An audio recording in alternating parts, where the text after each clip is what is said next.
Bonjour, dans cette cinquième vidéo traitant des probabilités, nous allons aborder cette fois-ci la notion de probabilité conditionnelle et dans un premier temps, nous verrons un exemple très visuel qui permettra de bien comprendre de quoi il s'agit et puis j'en ferai une seconde ensuite pour mise en application de la formule que l'on va dégager.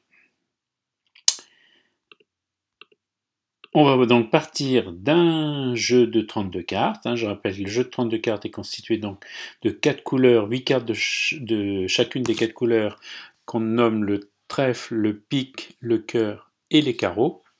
Et puis ensuite, que bien sûr les numéros vous avez reconnus, et on appelle figure bien sûr là où il y a des personnages, c'est-à-dire le valet, la dame et le roi. Dame ou reine, suivant le langage. La probabilité donc de l'événement A, on va définir l'événement A, c'est en tirant une carte, la probabilité d'obtenir une figure. Les figures sont constituées donc, je l'ai déjà évoqué, des rois, dames et valets, ou reines et valets. Il y a donc en tout dans ce jeu 3 x 4, 3 par couleur et 4 couleurs, ça fait bien 12 figures. Donc la probabilité de l'événement A est nombre de cas favorables, 12 figures, sur nombre de cas possibles, 32 cartes en tout, ce qui fait donc, après simplification, ça nous donne la fraction 3 huitièmes. Si je calcule 3 huitièmes, j'obtiens la valeur décimale 0,375. Nous allons définir maintenant un second événement. En tirant une carte au hasard, l'événement B sera obtenir un trèfle.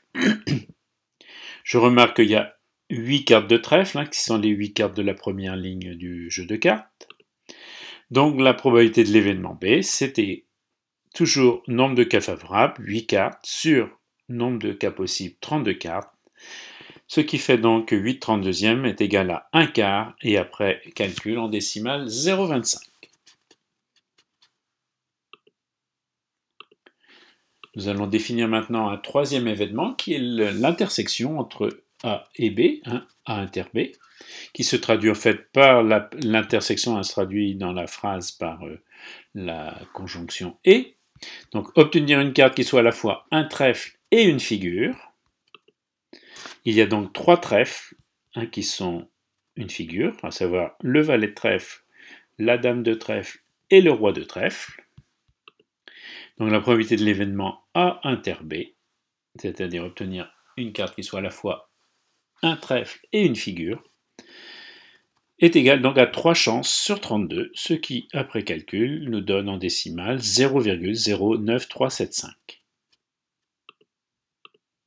Nous allons maintenant donc aborder la notion de probabilité conditionnelle, proprement dite.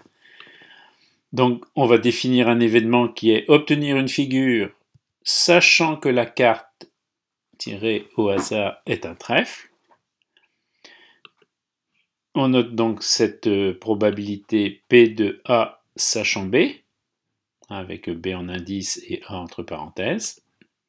On remarque immédiatement, bien sûr, quand on a le jeu complet sous les yeux, qu'il y a 3 figures parmi les 8 trèfles, c'est-à-dire on sait qu'il y a 8 trèfles, et seulement 3 figures parmi elles, donc la probabilité de A sachant B est égale à 3 huitièmes.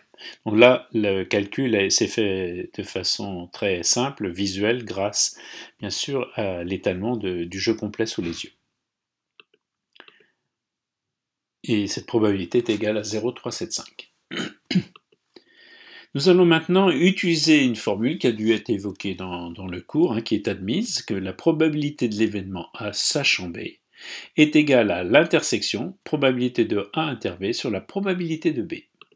Un petit rappel dans l'exemple que nous avons pris précédemment, que la probabilité de A inter B est égale à 3 32e. Effectivement, on a bien 3 cartes qui sont à la fois trèfle et figure sur le jeu de 32. Et puis la probabilité de B, qui était donc l'événement obtenir un trèfle, était donc égale à 8 cartes sur 32. Et donc si j'applique maintenant la formule qu'on a vue ici, là, au-dessus, donc la probabilité de A inter B est égale à 3 32e, la probabilité de l'événement B est égale à 8 32e, donc Diviser une fraction par une autre fraction, ça revient à multiplier par la fraction inverse. L'inverse de 8/32e, c'est 32/8e. Et je peux donc, j'ai volontairement bien sûr conservé les fractions sur 32 pour pouvoir remarquer effectivement qu'on peut simplifier par 32, puisque j'ai le facteur 32 en haut et en bas. Ce qui donne, après simplification bien sûr, la probabilité de A sachant B, c'est-à-dire la probabilité d'obtenir une figure sachant que la carte est un trèfle de 3/8, et c'était bien le résultat qu'on avait obtenu précédemment et qu'on peut encore vérifier ici sur le jeu de cartes. Voilà, donc cette petite formule ici a été illustrée grâce à notre jeu de cartes. Voilà, cette vidéo est terminée.